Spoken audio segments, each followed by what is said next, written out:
We're going to talk about ego, how it gets in the way. Now, ego, of course, is a very large subject. It is also a lot of psychology, not necessarily about business. However, as a talented tiny business owner, there are times when ego starts calling the shots and you feel slightly out of control because you're listening more to your ego than you are to your strategy or your common sense or your mission or your vision.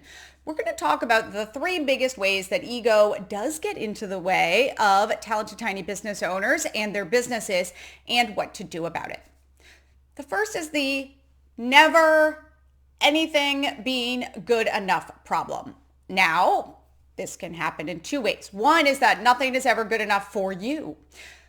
Let's say perhaps you get somebody to come and work for you and you nitpick and you micromanage and you feel like whatever they are doing is not exactly perfect, perhaps how you would do it or how you envisioned it would be happening or all of the above.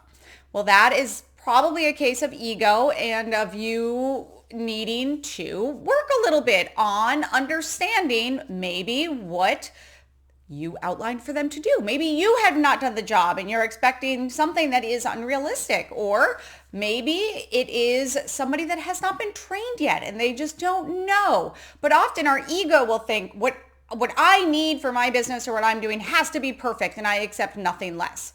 Now, another way that this can also show is that you are never enough. Everything that you are doing is never good enough. Your accomplishments are never enough. You're never satisfied. Sure, with goal setting, we all love to finish one goal and move on to the next, but this is a little deeper. This is more, it is never good enough. You are never enough. This may be a little deeper, and hey, if you're really struggling with this, you could seek out some counseling, some help in the psychiatry area, but the best place to first start to look is ego, is to start saying, am I being unrealistic in this? I love to talk about the idea of done is better than perfect. Are you striving for perfectionism when you don't need to? Most people don't know or care about anything being perfect. In fact, when people choose product A over product B, it has nothing to do with which is perfect. It has to do with which is there and which has the better marketing, really, which tells you that it is solving your problem better. It has nothing to do with it being perfect. Nobody cares if it is perfect. Now, a way to work on this problem is to get out of your head. Go outside, take a walk, take a day off. Sometimes it comes from just being too involved, too obsessed with your stats and with your looking at things and with your marking what you have been doing, too obsessed with everything that you has to do has to be the best. Maybe you're trying to prove yourself to somebody else, which is also not something you want to be doing if you start your business. But it may also be because you lost sight of why you were doing this in the first place. So start to remind yourself, what are you trying to accomplish with this business? It is not to be perfect. Nobody sets out for that.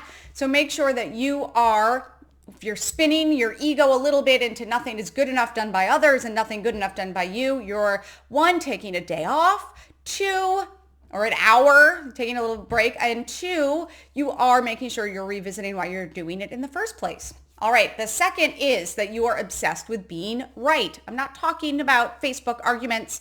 I'm talking about with business. Let's say you are getting into an argument with let's say a contract person that their hours are not what you expected them to be, or with a manufacturer that you're working with, a supplier of some sort, that something is off on what they are trying to give to you. Hey, it may be through your social media that you're doing for your business and you get into some sort of weird Facebook argument with people. If you are starting to double down on always being right for the sake of being right, that's often your ego getting in the way. So what should you think about in that situation? Well, one, if you are having a really hard time seeing that common ground, understanding that somebody could have a different opinion than you, that's really the signal that you need to assess what's going on and do a little, perhaps, studying up. Become the student. Look into the other perspective. Look into your perspective. Start reading. Don't do confirmation bias where you're only reading things that reaffirm what you believe, but really try to look into what the other side is. Understand that you don't know everything. Even those of us that so love to know all the things and so admire and respect knowledge, we don't know all the things. There's always more to learn, and especially there's always more to think about with other people's opinions on things. So when you find yourself doubling down on being right in something in your business, start researching. Look into the other side. Get to the place where you can see the common ground. And hey, if you're in a big argument with a supplier or with a customer or something like that, the ideal is that you do get to a common ground, not that you secede to what they're saying. The idea is for common ground, understanding where each person is coming from, not letting ego dictate that one of you has to be right for the sake of being right. And the last is that you must always be winning. Now, we set goals. It's all of us that like to, I hate the expression, but people often say the overachievers, that as soon as you get to one goal, you're already looking to the next. As soon as you get to one thing, you're looking to the next. Well, this is why we talk about so often that practicing gratitude, celebrating those wins are so important so that you are not just moving on.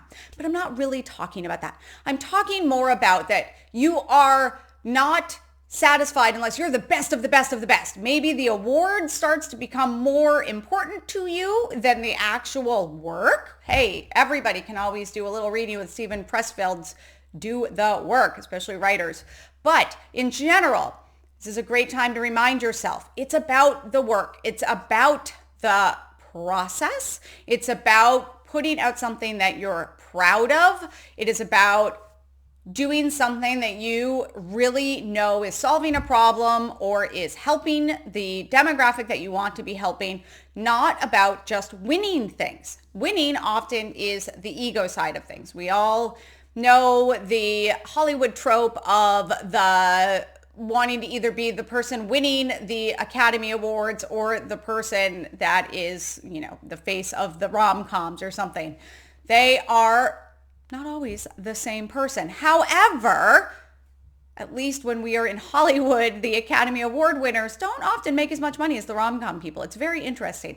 But what we are talking about in our own businesses is if you are finding that you are putting more importance on those press placements and on those Google reviews beyond, maybe you have 55 reviews on your Google My Business page and you're still striving for more and they have to be perfect and they have to be better. You got to step back. If it's not influencing your business and not moving the dial forward, are you just doing it to keep racking up those Academy Awards? Are you just doing it so that you can be recognized and that your ego can feel like you have achieved something? Or are you doing it because you love what you are doing? The doing, not the accomplishment. I hope you enjoyed this little thought-provoking lesson this week on how your ego can get in the way. These are important things to think about as talented tiny business owners. I'm Sierra Bailey with Doers, Shakers, Makers. I'll be back next week with another business tip.